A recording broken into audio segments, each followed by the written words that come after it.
Ayun, nag-file ng kaso si yung grupo ni Congressman Alvarez, si Attorney Topacio, the Joker. Joker rin si Attorney Topacio kulong na.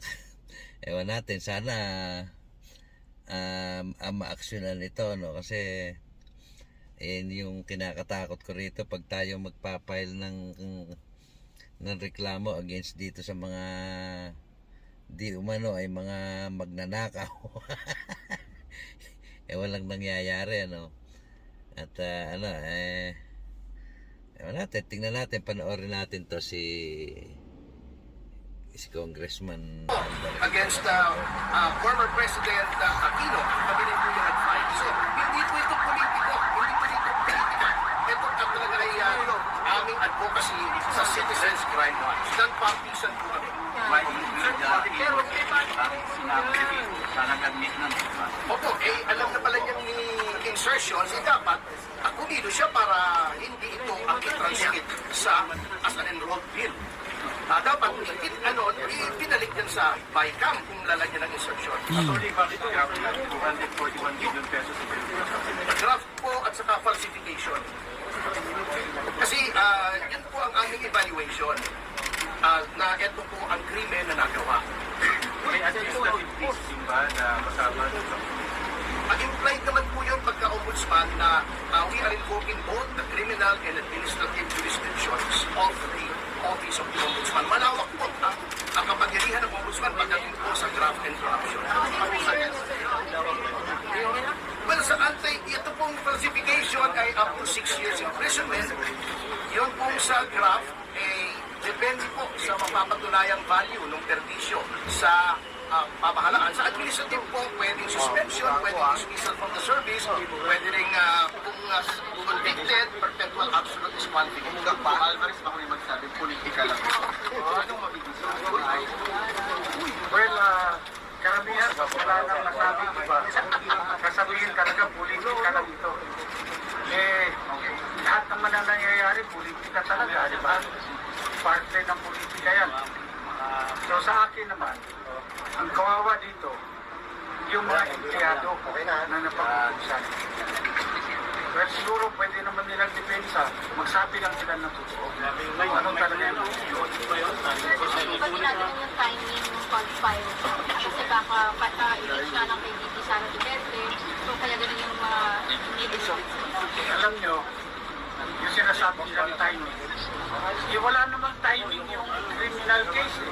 Kung gumawa ka ng krimen, yun ang timing.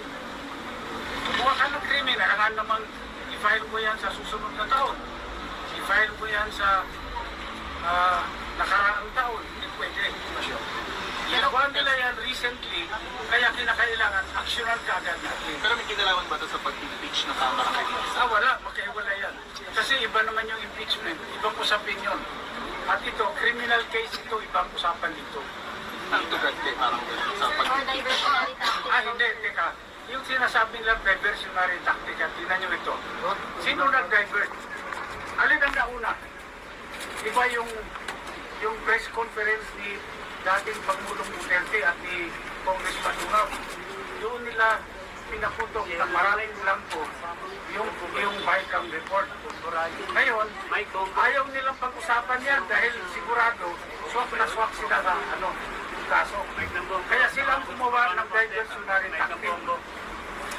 Gumawa sila ng issue na matatabunan itong iskandalo sa budget ng 2025. Kinonsult niyo ba si dating Pangulong Duterte dito sa pag-file na naman? Hindi nga kami nagkausap, hindi kami nakita dahil from Tagum City, dumiretso na ako dito sa Manila para i-file yung kaso. Speaker, with your kind permission, pwede ko magdagdagan. Yung sinasabi nilang timing, actually, matagal na po namin ang pinag-iisipan. Kaya po, komplikado ang kaso. So, pinag-aralan pa po namin ito, kaya ngayon lang po namin ginawa. Kasi hindi naman po kami katulad ng ibang miyembro ng Quadcom, ng Pilipinos, na hindi nag-iisip. Pinag-isipan po namin itong mabuti. Kay Congressman Alvarez, sir, now na na-file na ho ninyo itong complaints ninyo, anong inaasahan ho ninyo na pagtugon dito ng anti-graft body? Kami naman, gusto lang namin patas yung laban on the merits.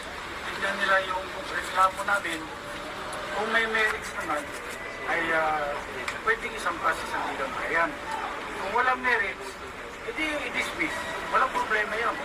Basta decision on the merits. Bakit? Former President Duterte Hindi pa po. Sir, bakit puro members of the House ng quick response?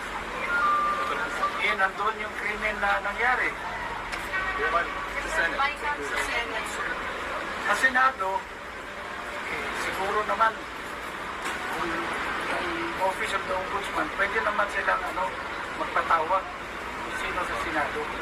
Dahil alam niyo po, dito lang sa House of Representatives, matagal na kaming sumulat, nag-request kami ng kopya, official copy ng enrolled bill.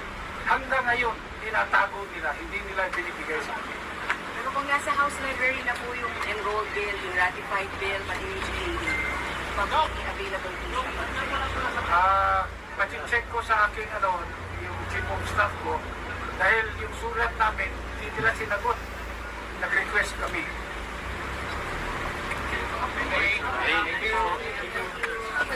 Balik